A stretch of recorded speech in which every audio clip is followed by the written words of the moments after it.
போன எபிசோட் பார்த்த நண்பர் ஒருத்தர் கேட்டிருந்தாரு, எமர்ஜென்சியை பத்தி ஏன் வந்து திமுக காரங்க வந்து அவ்வளவு சீரியஸா இன்னமும் பேசிட்டு இருக்கீங்க அப்படின்ற மாதிரி. வெள்ளை எண்ணெய் வெளியேறு இயக்கத்தை பத்தி காங்கிரஸ்காரங்க மட்டும் தான் பேசிட்டு இருக்காங்க இத்தனை வருஷமா. அது மாதிரிதான் வந்து திமுக சார்பானவர்கள், திமுக ஆதரவாளர்கள் வந்து அவங்களுக்கு வந்து ஒரு பெரிய விஷயம் அது எமர்ஜென்சிங்கிறது. உண்மைதான். அந்த எமர்ஜென்சிங்கிறது வந்து திமுக எவ்வளவு ஒரு வலிமையான கட்சி, அதாவது ஒரு ஆட்சியில் இருக்கிற ஒரு நேரத்தில் அந்த அதுவும் மிகப்பெரிய மெஜாரிட்டியோட இன்றைக்கு வரைக்கும் அந்த நம்பர் இல்லைங்கிறத நம்ம திரும்ப திரும்ப சொல்லிட்டு இருக்கோம். 184 சட்டமன்ற உறுப்பினர்கள், எம்ஜிஆர் உள்ளிட்ட சிலர் போயிட்டாங்க. அது மாதிரி சத்யவாணி அம்மா அவங்கள மாதிரி கொஞ்சம் பேர் போனாலும் கூட அது வந்து அந்த நம்பர் இன்னைக்கு வரைக்கும் கிடையாது. போனது கணக்கை விட்டா கூட இந்த அந்த மாதிரியான ஒரு வலிமையாக இருந்த அது ஒரு அன்றைய இதில் ஒரு 40s இருக்கிற தலைவர் அவர்.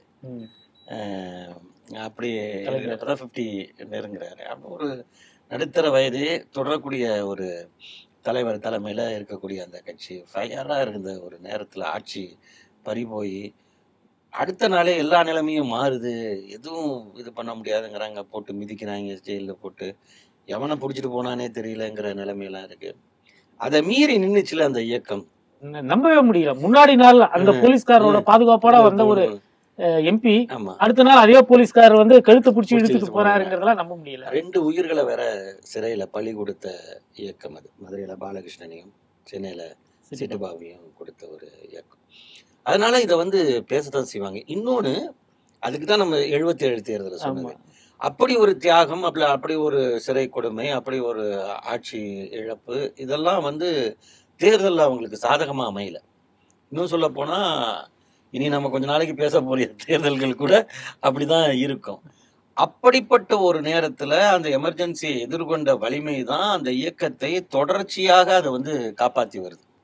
பின்னாடி ஆட்சிக்கு வர காலம் வரைக்கும் ஒரு தலைவன் அந்த இயக்கத்தை காப்பாற்றி வந்ததும், அந்த தலைவனுக்கு பின்னாக அந்த தொண்டர்கள் அத்தனை பேரும் நம்பிக்கையோடு இருந்ததும், வெற்றி தோல்விகளை கடந்து ஒரு கொள்கை வழி அரசியல்ல ரொம்ப உறுதியா இருந்ததும், எத்தனையோ குற்றச்சாட்டுகள், எத்தனையோ பழிதூற்றல்கள் இந்த இயக்கத்தின் மீது.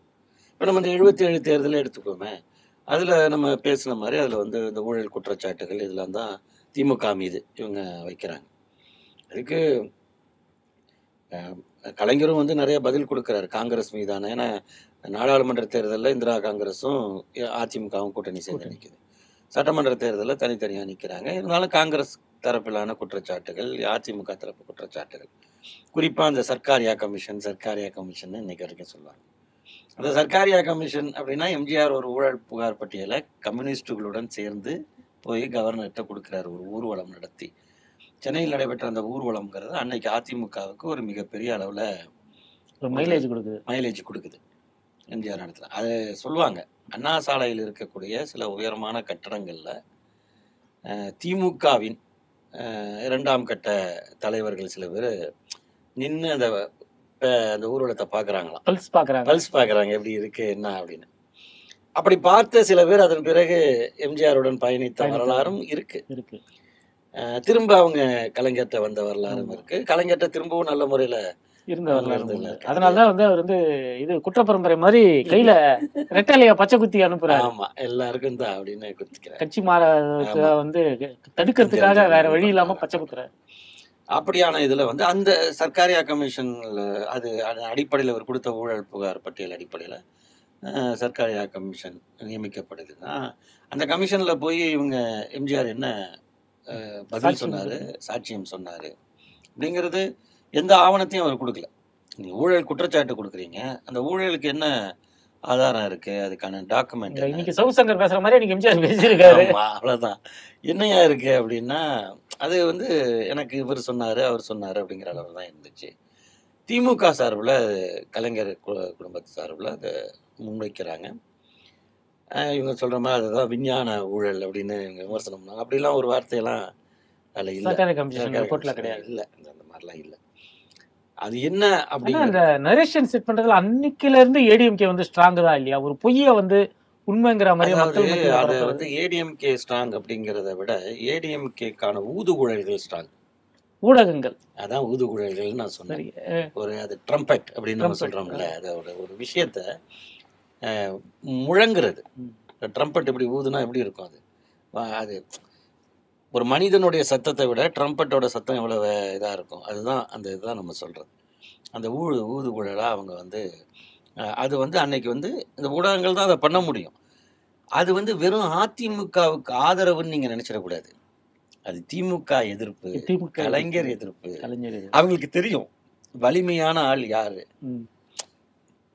எம்ஜிஆருக்கும் கலைஞருக்குமான நட்பும் இருந்துச்சு, பிரிவும் இருந்துச்சு, எதிர்ப்பும் இருந்துச்சு. ஒவ்வொரு கட்டம் ஒவ்வொரு மாதிரி இருந்தாலும் இயக்கம் என்ற அடிப்படையில் அது திராவிட முன்னேற்ற கழகம் தான் அப்படிங்கிறது எல்லாருக்கும் தெரியும். இங்கே வந்து அரசியல் சூழலையே மாற்றின இயக்கம் அதுதான். யார் பாசிங் கிளவுட்ஸ், யார் நிரந்தரமானவன்னு அப்போ தெரியும். என்ன அப்படிங்கிறது, எம்ஜிஆருக்கு ஒரு தனிப்பட்ட செல்வாக்கு இருக்குது, மக்கள் செல்வாக்கு அவருக்கு நிறைய இருக்குது, அவருக்கான புகழ்லாம் இருக்குது, அதெல்லாம் வேற.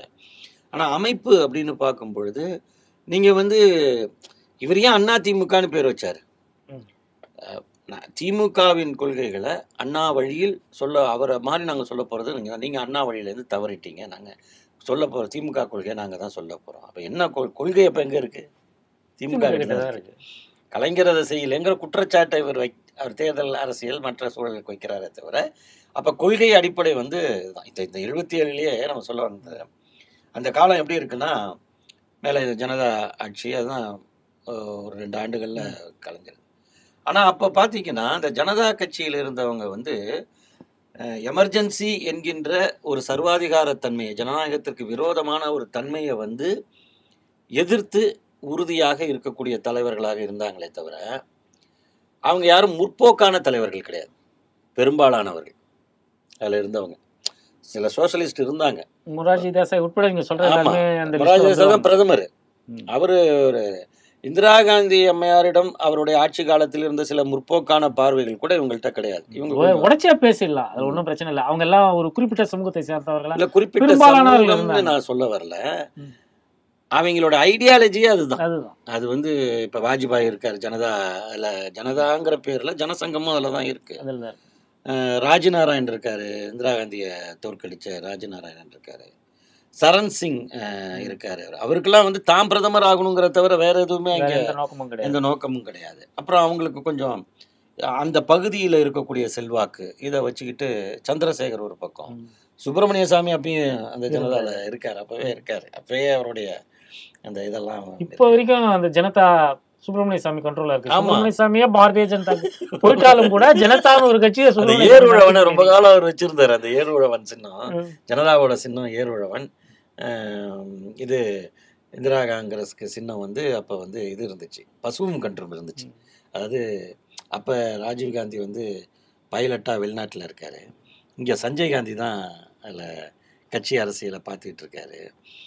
அது வந்து அதனால் பசு வந்து இந்திரா காந்தி அம்மாவாகவும் கன்று வந்து சஞ்சய் காந்தி ஆகும். அது வந்து ரொம்ப அது 71 அது வெற்றியை கொடுத்தனால 77 வந்தாங்க.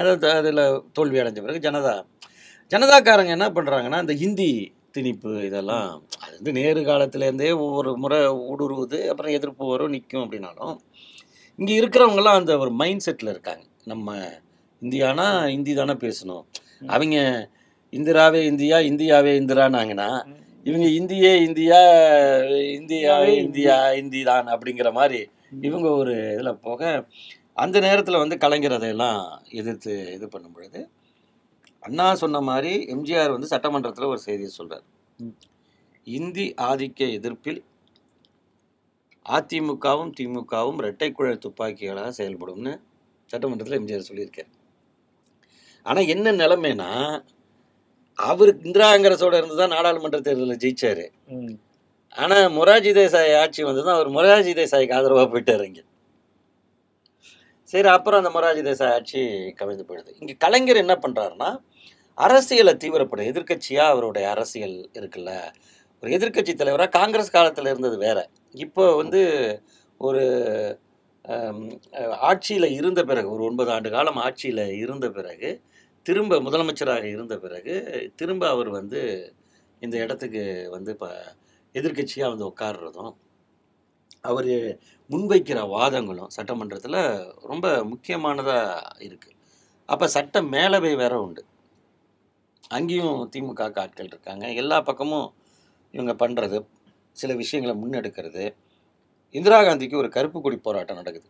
அந்த எமர்ஜென்சி கால கொடுமைகளை கண்டிச்சு நீங்கள் கூட கேட்டிங்களே, ஏன் திமுக மறக்க மாட்டேங்குது அப்படின்னா, அவங்களால அதை எப்படியாவது அதுக்கான ஒரு பதில் இதை எதிர்வினையை காட்டணும்னு ஒரு கருப்பு கொடி போராட்டம் நடக்குது. அது பெரிய தாக்குதலில் நடந்தது.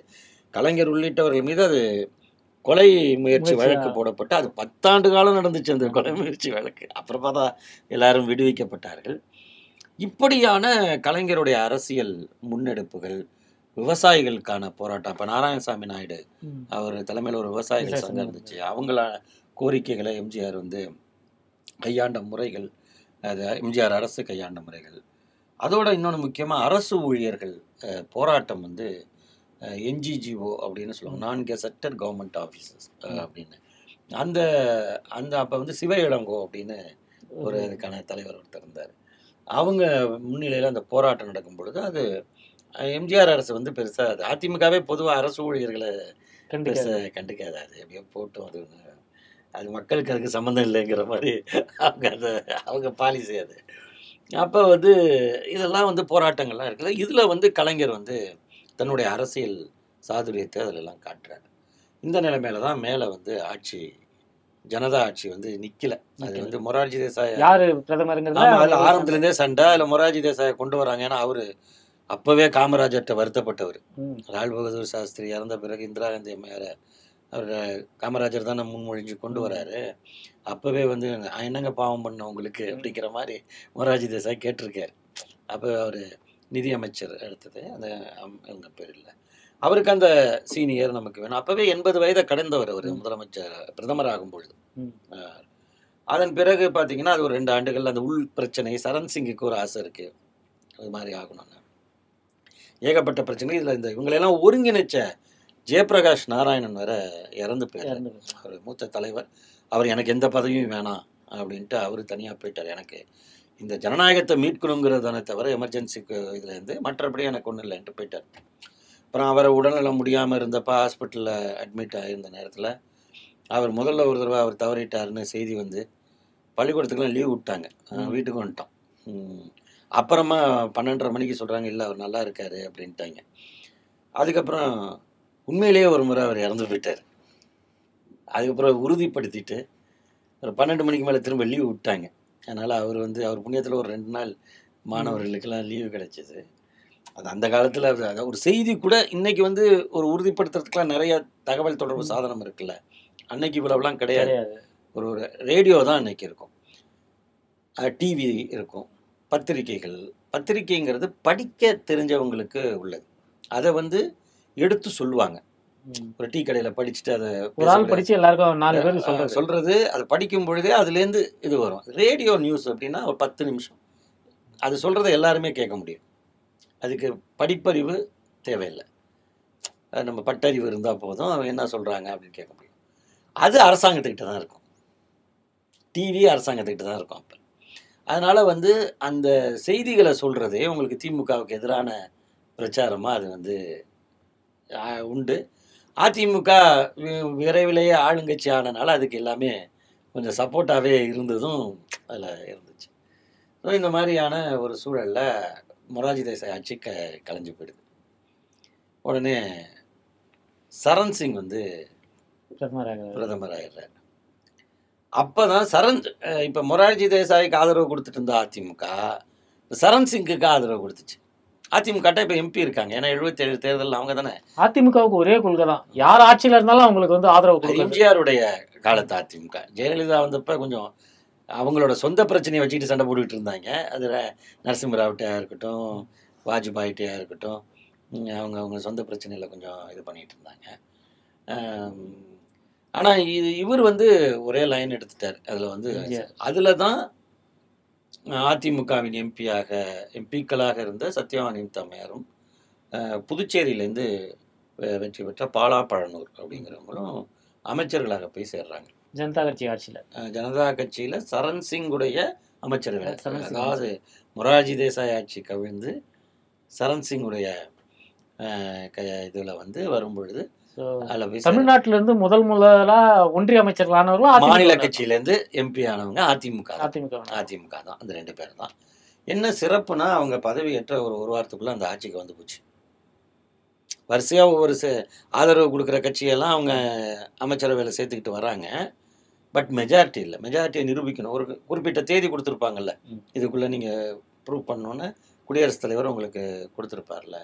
மெஜாரிட்டி இல்லை. ஏன்னா எதிர்க்கட்சி காங்கிரஸ் அது தயாராக இல்லை இதெல்லாம் ஆதரிச்சுக்கிட்டு இருக்கிறதுக்கு. அதனால் அது வந்து அந்த ஆட்சி கவிழ்ந்து போச்சு. அதன் பிறகு அந்த தேர்தல் முடிகிற வரைக்குமான காபந்து சர்க்காரும்பாங்கல்ல, அதில் தான் இவங்க மொத்தமாக ஒரு 2.5-3 ஆண்டுகள் இருந்த ஆட்சி. அது 2.5 ஆண்டுகள் அவ்வளோதான் முடிஞ்சது. முடிஞ்ச பிறகு இப்போ திரும்ப 80 நாடாளுமன்ற தேர்தல் வருது. அதுக்கு இடையில ஒரு சுவாரஸ்யமான நிகழ்வு தமிழ்நாட்டில் நடந்துச்சு. இன்றைக்கு நம்முடைய ஒடிசா மாநிலம் இருக்குல்ல, அங்கே முதலமைச்சராக இருக்கிறாரு நவீன் பட்நாயக். இந்த தேர்தல் இப்போ தேர்தல் நடந்துட்டு இருக்கு, அந்த மாநில சட்டமன்ற தேர்தல். இப்போது வரை அதுக்கு முதலமைச்சராக இருப்பவர் நவீன் பட்நாயக். ரொம்ப தொடர்ச்சியான முதலமைச்சராக இருக்கக்கூடியவராக பார்க்குறோம். ஒரு காலம் நம்ம ஜோதிபாஸுக்கு அப்புறம் ஒருத்தர் இருக்காருன்னா தான் இருக்கும். அவருடைய அப்பா பிஜு பட்நாயக் அவர் ஒரு முயற்சி எடுக்கிறார். அவர் என்னன்னா, அவர் வந்து ஜனதா, அவர் ஜனதாவை சேர்ந்தவர். இப்போ அவருடைய கட்சி பேரே பிஜு ஜனதா தளம் தான் இவர் வச்சிருக்காரு. பின்னர் ஜனதா தளத்துக்கு வந்தார். அவர் என்ன முயற்சி எடுக்கிறாருன்னா, காங்கிரஸுக்கு எதிரான சக்திகளை ஒருங்கிணைச்சு வலிமைப்படுத்துறது. இந்திய அளவில் இல்லைனாலும் மாநில அளவில் அதையெல்லாம் கொண்டு வந்துடுவோம் அப்படின்னு அவர் ஒரு ஸ்டெப் எடுக்கிறார். அதில் அவர் ஒரு முயற்சி எடுத்து இங்கே இருக்கிற ஸ்டேட் கெஸ்ட் ஹவுஸ், சென்னையில் இருக்கிற ஸ்டேட் கெஸ்ட் ஹவுஸில் கலைஞரும் எம்ஜிஆரும் சந்திக்கிறாங்க. முதலமைச்சராக இருக்கிற எம்ஜிஆரும் எதிர்கட்சி தலைவரான கலைஞரும் சந்தித்து ரெண்டுத்தையும் திரும்ப இணைச்சிடுறது அப்படின்னு ஒரு பேச்சுவார்த்தை. அதுக்கு முன்கூட்டி சில பேச்சுகள்லாம் நடந்து அப்படி வருது. 2 பேருமே இருப்பாங்க. அது ஒரு ஃபோட்டோ ரொம்ப அப்போ பிரபலமாக இருந்துச்சு. 2 பேருக்கு நடுவில் இவர் உட்காந்துருப்பார் அந்த சோஃபா மேலே. நல்லா ஹைட்டாக இதாக இருப்பார் பிஜு பட்நாயக். அவர் உட்காந்துருக்கிற மாதிரியும் இவங்க 2 பேரும் இங்கே இருக்கிற மாதிரியும் நல்லா இதாக இருக்கும். ஆனால் அப்போ என்னன்னா, கலைஞர் என்ன சொல்கிறாரு, அவங்க ஆட்சியை அவங்க வச்சுக்கிட்டோம்,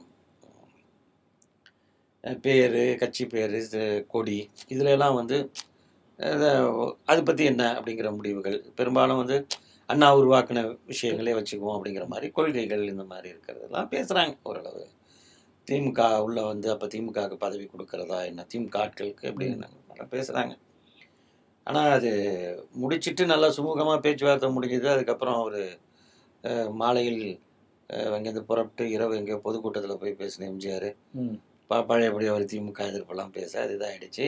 இன்னும் கலைஞர் என்ன சொல்லுவார்னா, எம்ஜிஆர் விரும்பி இருந்தாலும் அவர் கூட இருந்த சிலருக்கு இந்த இணைப்பு வந்து அவங்களுக்கு சாதகமாக இருக்காது. எம்ஜிஆர் பெயரையோ கொண்ட ஒருத்தருக்கு வந்து அது வந்து ரொம்ப உறுத்தலாக நிறைய வந்து இருப்பாங்க.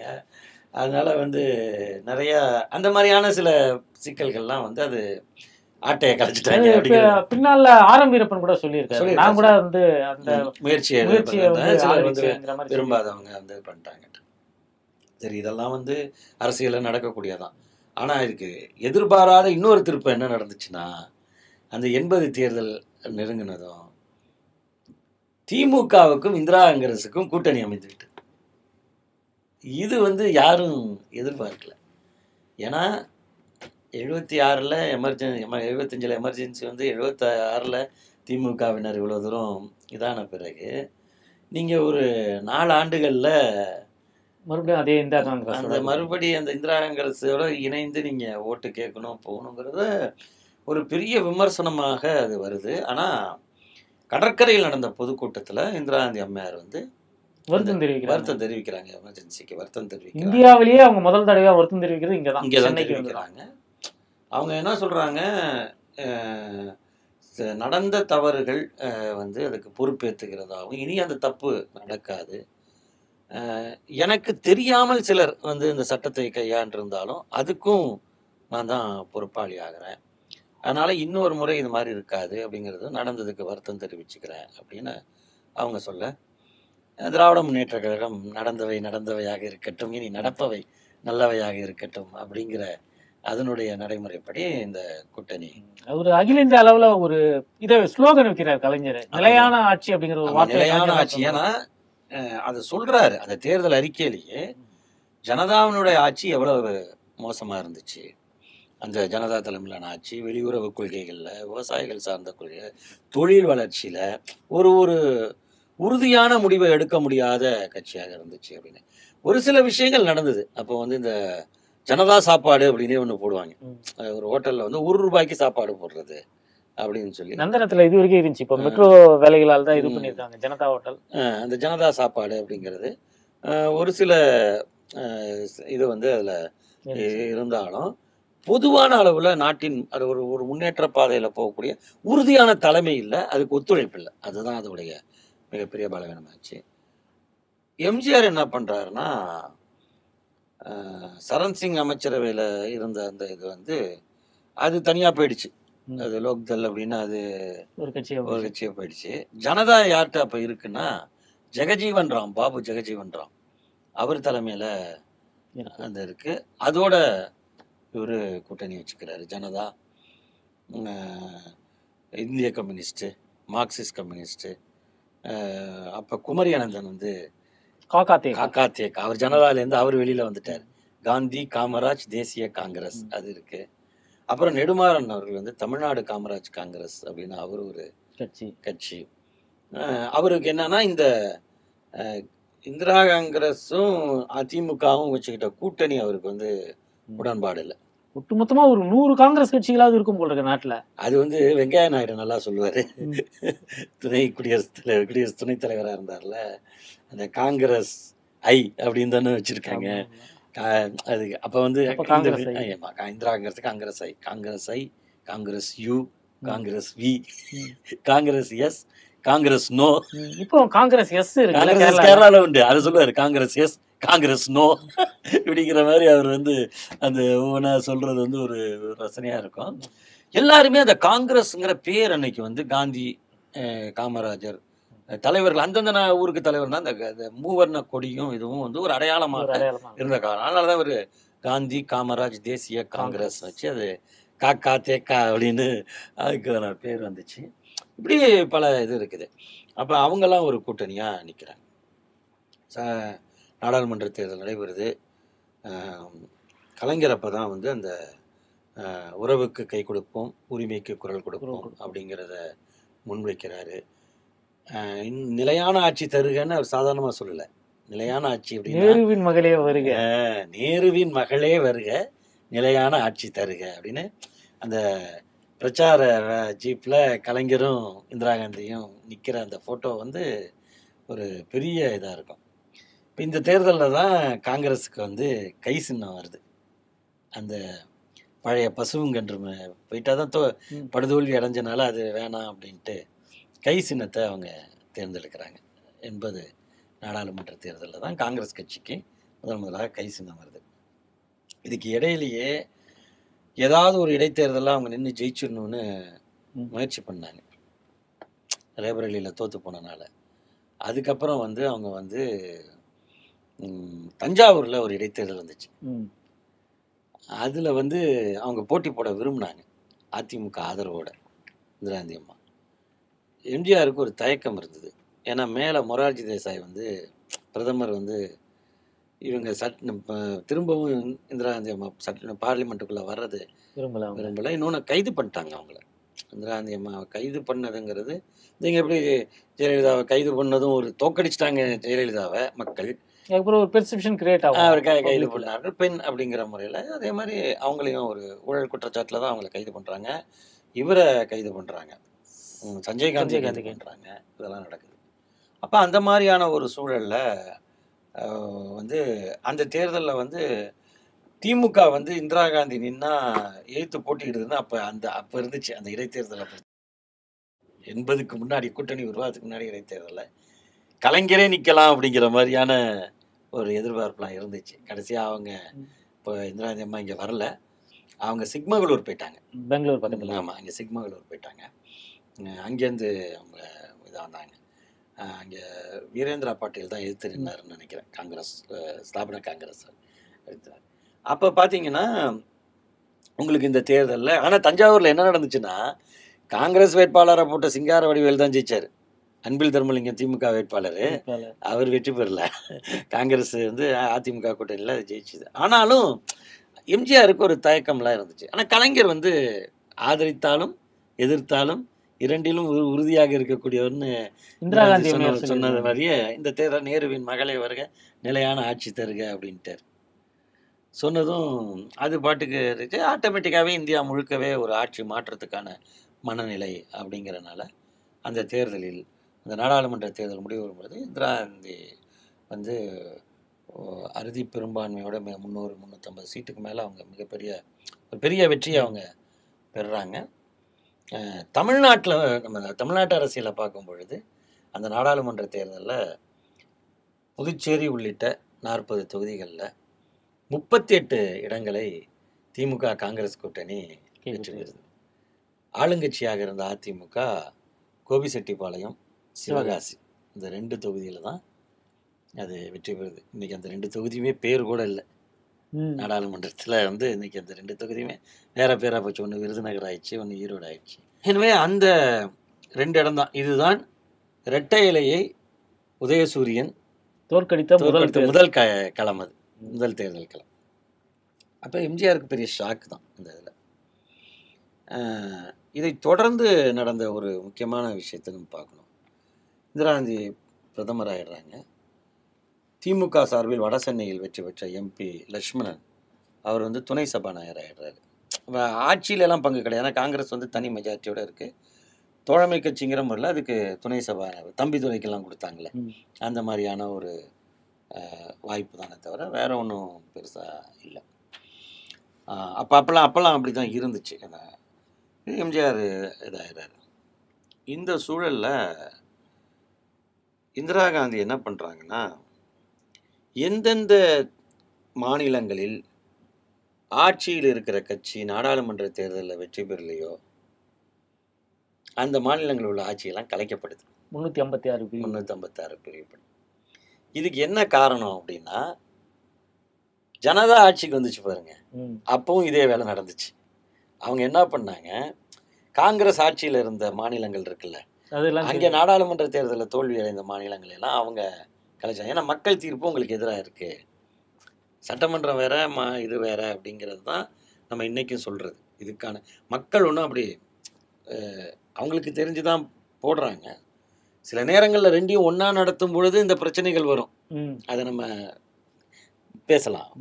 ஆனால் மக்களுடைய வாக்கை வந்து நீங்கள் வந்து எங்களுக்கு போட்டனாலேயே அவங்களோட இது கிடையாது அப்படிங்கிற ஒரு முடிவை எடுத்து அவங்க அங்கெல்லாம் காங்கிரஸ் ஆட்சியை இது பண்ணிட்டாங்க. அங்கெல்லாம் ஜனதா பல மாநிலங்களில் ஆட்சி அமைச்சுது. ஸோ அது மாதிரி வந்து இவங்க வந்ததும் அந்த ஜனதா ஆட்சியெல்லாம் எங்கெல்லாம் ஜனதா தோல்வி அடைஞ்சதோ இருக்கும்பொழுது அது அங்கேயும் வந்து அதிமுகவுக்கு இருக்குன்னு சொல்லி இந்த ஆட்சியும் எம்ஜிஆர் ஆட்சி கலைக்கப்பட்டுச்சு. ஸோ இந்த 80ல் வந்து இன்னொரு தேர்தலை தமிழ்நாடு சந்திக்க அது சட்டமன்ற தேர்தல். ஒரு கவர்னர் ஆட்சி நடைமுறைப்படுத்தப்பட்டது. அது வந்து ஒரு தமிழ்நாட்டில் அது ஒரு பெரிய இதாக தான் இருக்குது, இந்த ஆட்சி கலைப்பு அதெல்லாம். ஏன்னா திமுக ஆட்சியும் ஏற்கனவே இந்திரா காந்தி அம்மையாரால் தான் கலைக்கப்பட்டுச்சு தமிழ்நாட்டில். இப்போ எம்ஜிஆர் ஆட்சியும் இந்திரா காந்தி அம்மையாரால் கலைக்கப்பட்டுச்சு. இப்போ திரும்ப வந்து ஒரு 6 மாதத்தில் தேர்தல் வருது. அதாவது 77லேருந்து 80 அந்த 3 ஆண்டுகளில் பார்த்தீங்கன்னா 4 தேர்தல் தனித்தனியாக சந்திக்கிறாங்க. 4 பெரிய தேர்தல். இந்த முறை என்னன்னா அதே திமுக காங்கிரஸ் கூட்டணி தான். இந்த பக்கம் வந்து ஜனதா மட்டும் இல்லை, அதிமுக கூட்டணி. ஆமாம் ஆமாம். ஆக்சுவலாக இதில் தான் காக்கா தேக்காலாம் வருது. இங்கே நாடாளுமன்ற தேர்தலில் அதிமுகவும் ஜனதாவும் தான். இங்கே தான் வந்து காக்கா தேக்கா வருது. எல்லா சின்ன சின்ன கட்சிகள்லாம் இதில் தான் காந்தி காமராஜ் தேசிய காங்கிரஸ் எல்லாம் இதில் தான் வருது. அந்த தேர்தலில் வந்து அதிமுக என்ன பண்ணுதுன்னா ஜனதாவை கழட்டி விட்டுட்டு சட்டமன்ற தேர்தலுக்கு மற்ற கட்சிகள் சின்ன சின்ன கட்சிகள் அதோட சேர்த்துக்குது. அதில் வந்து ஒரு கட்சி வந்து குமரியனந்தனுடைய காந்தி காமராஜ் தேசிய காங்கிரஸ் மிட்டாய் சின்னம் நினைக்கிறேன். அவரோட சின்னம் ரோஜாப்பூ சின்னம். என்னென்னோ சின்னங்கள். ரோஜாப்பூ சின்னத்தில் சுயேட்சை இது தானே. இங்கே பூங்கா நகர் தொகுதியில் போட்டிட்டாங்க. சென்னையை பொறுத்த வரைக்கும் குறிப்பிட்ட சில தொகுதிகளை போட்டிட்டாங்க. அதில் பூங்கா நகர் ஒரு தொகுதி. எர்னஸ்ட் பால் அப்படின்னு ஒரு வேட்பாளர் சுவரில் எழுதுகிறதெல்லாம் என்ன நினைவில் இருக்குது. அப்படியே வெற்றி பெறல. ஆனாலும் அந்த பின்னாடி கலைஞர் எதிர்த்து அது மட்டும் இல்ல. அவரு அதே எர்னஸ்ட் பால் ஆமா கலைஞர் எதிர்த்து துறைமுகத்துல இருந்தாரு காங்கிரஸ். அப்புறம் கர்நாடகால அர்ஸ் காங்கிரஸ்னு ஒன்று இருந்துச்சு. தேவராஜ் அர்ஸ்ன்னு இந்திரா காந்தி அம்மையாருக்கு ரொம்ப வேண்டியவராக இருந்தவர். அப்புறம் அவரு அங்கே இதாகிடுறாங்க, தனியாக அவர் போய் அர்ஸ் காங்கிரஸ் ஒன்று. அந்த அர்ஸ் காங்கிரஸ் சார்பிலையும் அந்த காங்கிரஸ் இங்கே சின்ன கிளைகள் இருக்கும்ல, அதுவும் அதிமுக கூட்டணியில் இருக்கு. அதுக்கு வந்து எழும்பூர் தொகுதியை ஒதுக்கி கொடுக்குறாங்க அர்ஸ் காங்கிரஸுக்கு.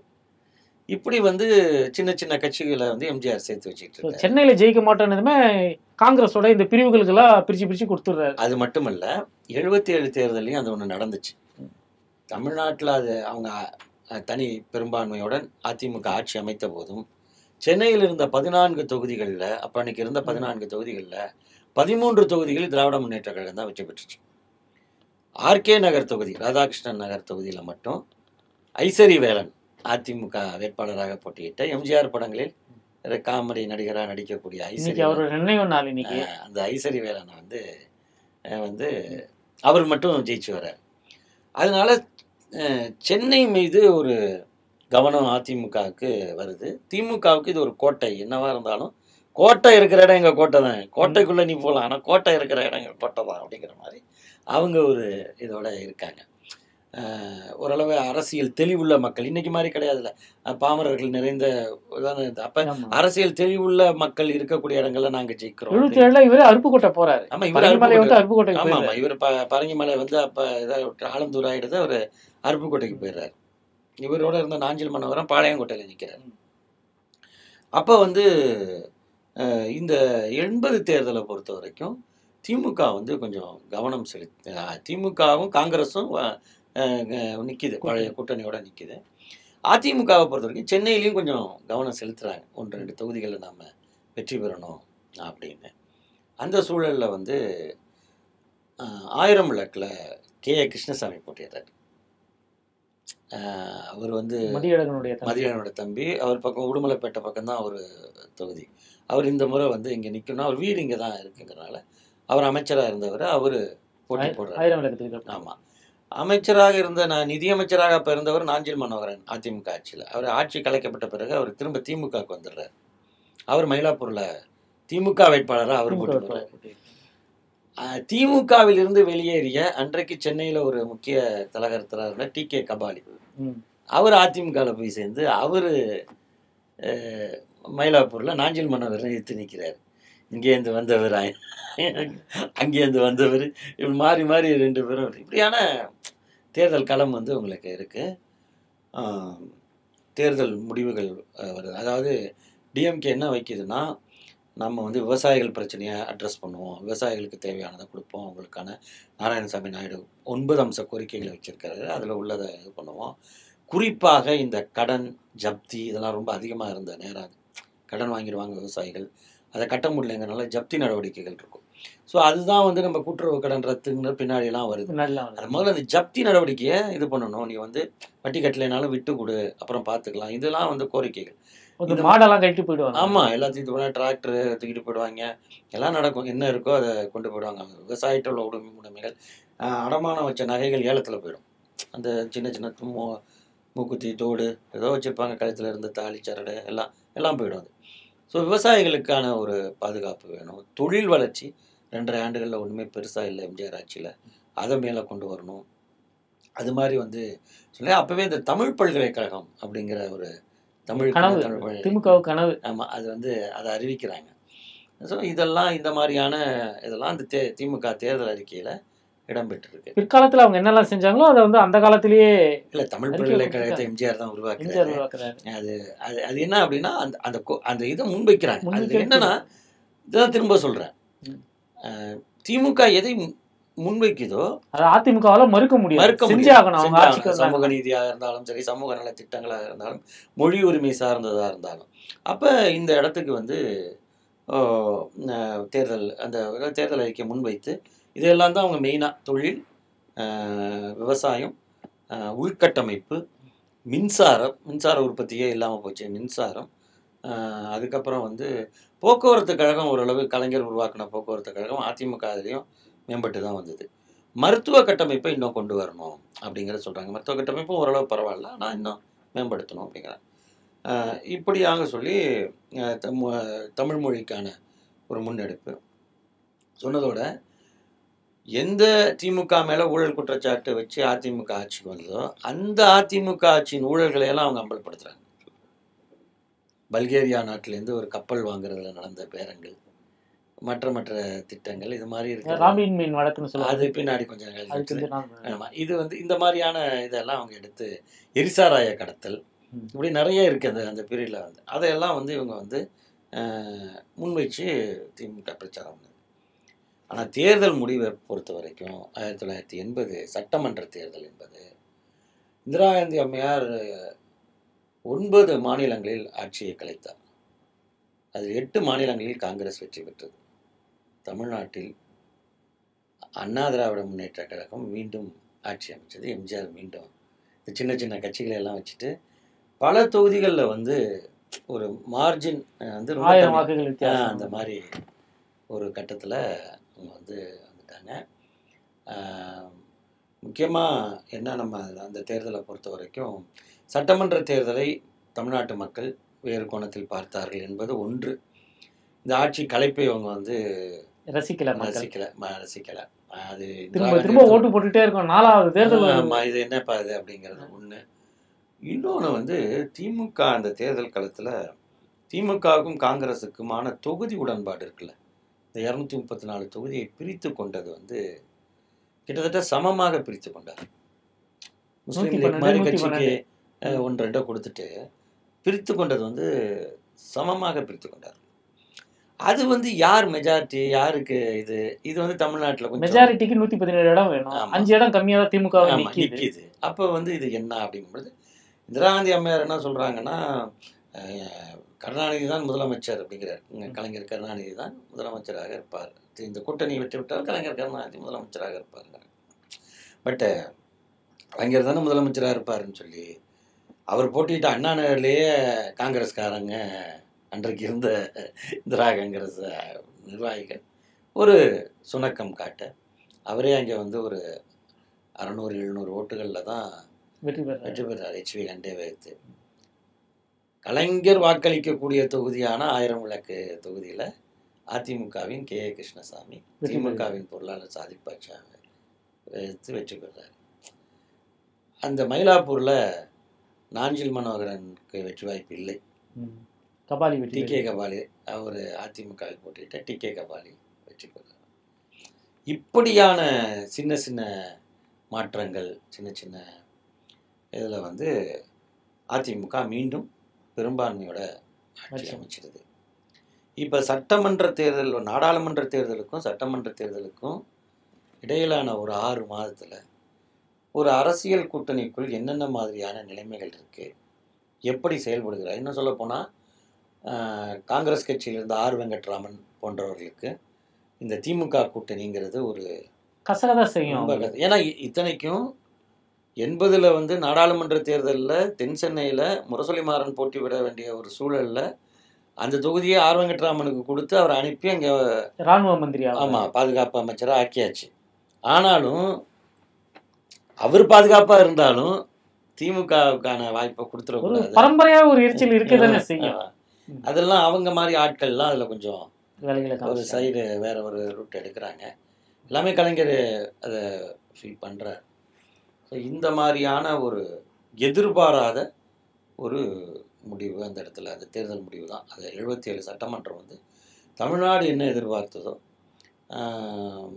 பொதுவாக தமிழ்நாட்டில் பொதுவாக என்ன கணிக்கப்பட்டதோ அதற்கு மாறாக அமைந்த ஒரு தேர்தல் களம்னு அதை சொல்லலாம். இப்போ திமுகவினுடைய போன முறை எதிர்க்கட்சியாக இருந்ததை விட இந்த முறை எண்ணிக்கை குறைஞ்சிருச்சு, இன்னமும் அதோட நம்பர்ஸ் குறைஞ்சிருச்சு. ஸோ இந்த இடத்துல 2வது முறையாக எம்ஜிஆர் வெற்றி பெறுறார். அப்போ திமுக என்ன செய்ய போகுது, கலைஞர் என்ன பண்ண போகிறாரு அப்படிங்கிற ஒரு கேள்விக்குறி இருக்குது. ஏன்னா இப்போ திமுக வந்து 49 தொடங்கப்பட்ட பொழுது கலைஞருக்கு 25 வயசு. இப்போ வந்து 30 ஆண்டுகள் கடந்துருச்சு. இப்போ வந்து அவருக்கு 55 வயசுக்கு மேலே. கலைஞருக்கு 55 வயசுனா பேராசிரியர், மற்றவங்க மன்னை நாராயணசாமி, இவங்களோட அவங்களாம் கொஞ்சம் கூடுதலா எல்லாம் சீனியர் சிட்டிசன்ஸ் வந்துட்டாங்க. அப்போ தான் கலைஞர் முடிவெடுக்கிறாரு, இந்த இயக்கத்திற்கு இளைஞர்கள் இளம் ரத்தம் பாய்ச்சப்பட வேண்டும், புது ரத்தம் பாய்ச்சப்பட வேண்டும். அடுத்த ஹீரோ என்ட்ரி ஆகிறார். Okay.